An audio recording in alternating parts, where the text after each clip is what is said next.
Professor Sampat Singh ji न केवल आदमपुर क्षेत्र में बल्कि पूरे लोकसभा क्षेत्र के अनेकों जगह जाकर के तब तारीफ करते थे और आज वो अपनी खुद की के फायदे के लिए वो आज आलोचना करते हैं।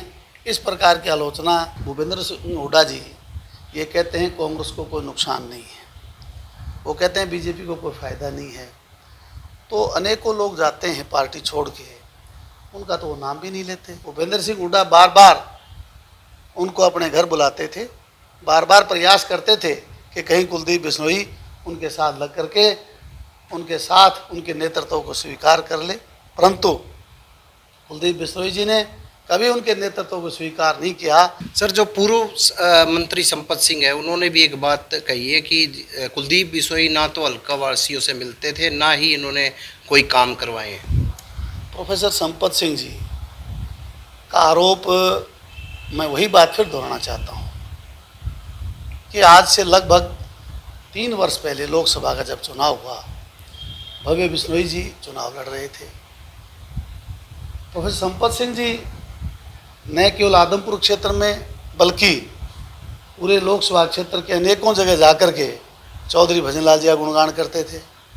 भव्य बिश्नोई को एक युवा नेता के रूप में, शिक्षित, सबसे शिक्षित व्यक्ति के रूप में, सबसे इंटेलिजेंट व्यक्ति के रूप में और सबसे कम उम्र का चुनाव लड़ने वाले व्यक्ति भव्य बिश्नोई थे। उनके हक में उन्होंने अनेक प्रकार की जो बातें की थी उनके हक में, आज वो इस बात को भूल गए।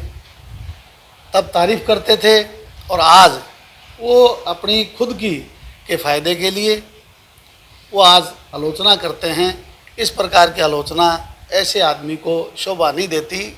आजकल तो ये मीडिया का ज़माना है, इस मीडिया में जो व्यक्ति कहता है वो छप जाता है और वो छपा हुआ बात है वो हमेशा के लिए रहती है, और जब उसमें बदलता है व्यक्ति गिरगिट की तरह से तो लोग उससे मजाक करते हैं। सर, एक पूर्व मुख्यमंत्री भूपेंद्र हुड्डा का ये कहना है कि जो कुलदीप बिश्नोई वहाँ गए हैं इससे हमारा कांग्रेस का कोई नुकसान नहीं है और बीजेपी को भी कोई फ़ायदा होने वाला नहीं है, क्या कहेंगे? भूपेंद्र सिंह हुड्डा जी ये कहते हैं कांग्रेस को कोई नुकसान नहीं है, वो कहते हैं बीजेपी को कोई फ़ायदा नहीं है। तो अनेकों लोग जाते हैं पार्टी छोड़ के, उनका तो वो नाम भी नहीं लेते। कहीं ना कहीं उनको दर्द है, तकलीफ़ है, तो इस बात की है वो इसलिए खुश हैं कि कांग्रेस पार्टी में अगर कुलदीप बिश्नोई रहते तो उनकी जो प्रतिस्पर्धा थी, प्रतिस्पर्धी के रूप में कुलदीप बिश्नोई एक ऐसे योग्य और नौजवान युवा शक्ति थे जो कांग्रेस पार्टी को आगे बढ़ाने में सक्षम थे, वो काम कर सकते थे और भूपेंद्र सिंह हुड्डा की कमांड में वो नहीं रहते। वो स्वाभिमानी, मैंने कहा, व्यक्ति हैं। स्वाभिमान के लिए वो कभी भी अपना स्वाभिमान के लिए कभी किसी के आगे अपने ज़मीर को गिरवी नहीं रखते। भूपेंद्र सिंह हुड्डा बार बार उनको अपने घर बुलाते थे, बार बार प्रयास करते थे कि कहीं कुलदीप बिश्नोई उनके साथ लग करके उनके साथ उनके नेतृत्व को स्वीकार कर ले, परंतु कुलदीप बिश्नोई जी ने कभी उनके नेतृत्व को स्वीकार नहीं किया, बल्कि हमेशा डट करके, चाहे वो भूपेंद्र सिंह हुड्डा सत्ता में थे, उस वक्त कुलदीप बिश्नोई सत्ता में कांग्रेस में होते हुए भी जब उनकी गलत नीतियां थी उनके खिलाफ खुल करके बोलते थे। वो सदन में भी इस बात से चूकते नहीं थे और सड़कों पे भी वो नहीं चूकते थे। किसानों के साथ जब अन्याय हो रहा था गुड़गांव में, प्रदेश के मुख्यमंत्री के रूप में भूपेंद्र सिंह हुड्डा बड़े बड़े उद्योगपतियों को, रिलायंस जैसे धन्ना सेठों को ज़मीनों कोड़ियों के भाव किसान की ज़मीन को नीलाम कर रहे थे। कुलदीप बिश्नोई से रहा नहीं गया, उन्होंने अपनी ही सरकार भूपेंद्र सिंह हुड्डा के खिलाफ अपना विरोध का झंडा उठाया और उन किसानों को न्याय दिलाने का काम वो हमेशा करते थे और आगे भी करते रहे।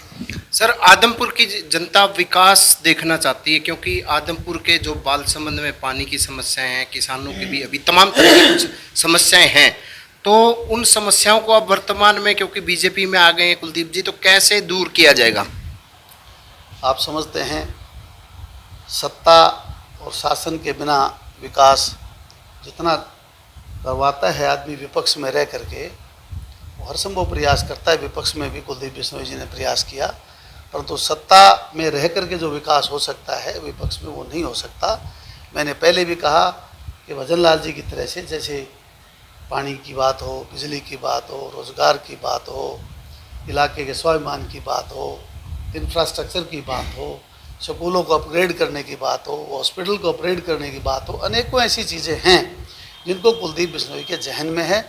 वो विपक्ष में होकर के भी बालसुमन कॉलेज की डिमांड को जिस तरह से उन्होंने पूरा करवाया, तो आप समझ सकते हैं अनेकों बातें मैंने आपको बताई। बड़े बड़े प्रोजेक्ट लेकर के वो आए, तो वो विपक्ष में जब इतना काम करवा सकते हैं तो सत्ता पक्ष में जब होंगे तो कोई कमी रहने नहीं दी जाएगी, ऐसा मेरा विश्वास है।